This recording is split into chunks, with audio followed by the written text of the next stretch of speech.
Έλα, Αποστολή. Έλα. Να σου πω, αν ο Μαρκογιαννάκης ήταν Ινδιάνος, πώς θα το λέγανε? Πώς? Χλωμό πρόσωπο? Μήπως? Γιατί είναι ο πρώτος υποψήφιος για να φύγει. Τώρα βρέχει.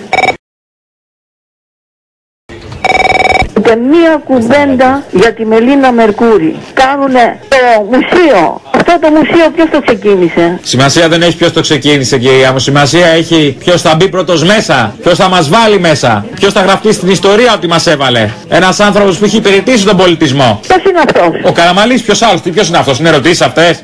Η εικόνα του όλη Ο Κώστας. σε παραπέμπει σε πολιτισμό. Και όλη η εικόνα αυτού του τρισάνθλιου Καραμαλή. Του τρισάνθλιου. Ναι, πολιτισμό δεν λέω, αλλά τίποτα έτσι λαϊκής τέχνης κάτι, γιατί είναι και βλαχαδερό, μην νομίζεις.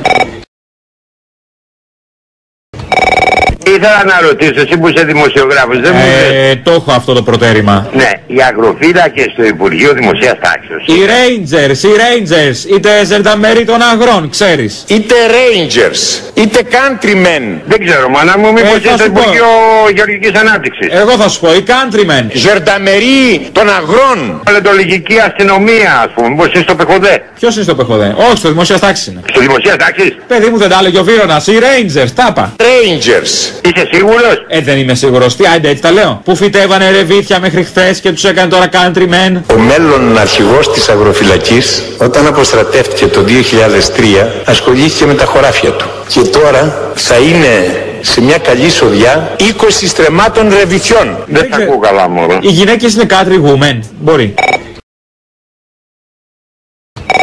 Έλα ρε μαλάκα, γιατί κατηγορείτε τον Υπουργό ρε, αφού έβρεκε, ποτάσει στρώτα μας. Πολύ καλό. Να το βάλεις μαλάκα. Να το βάλω, θες να το ξαναπείς άλλη μία? Όχι, φτάνει μία, το έχεις γράψει. Δεν φτάνει μία, το έχω γράψει εγώ, σύμφωνοι, αλλά για να γελάσουμε διπλά, double. Ναι, Αποστολή. Ναι. Από 1η Ιουλίου Ναι, απαγορεύονται σε όλους τους δημόσιους χώρους ναι, το κάπνισμα και οι μετανάστες. σωστό. Γιατί και τα δύο βλάπτουν σοβαρά την υγεία. Έτσι ακριβώς, άμα τους καπνίζεις κιόλας. Ή βέβαια μια λύση ίσως ήταν να δώσουμε στους μετανάστες να καπνίζουνε. Ναι. Το έχω ακούσει από την Ατζέντα Καρατζαφέρη είναι και αυτό. Μιας και προκαλεί θάνατο το τσιγάρο, όπως και γράφει πάνω ότι μπορεί να πεθάνεις. Έτσι, πάρτε τσιγάρο, ό,τι δεν κάνουμε εμείς στους μετανάστες. Θα μοιράζει ο Καρατζαφέρης νομίζω έτσι, χήμα στην Καλλιρόης.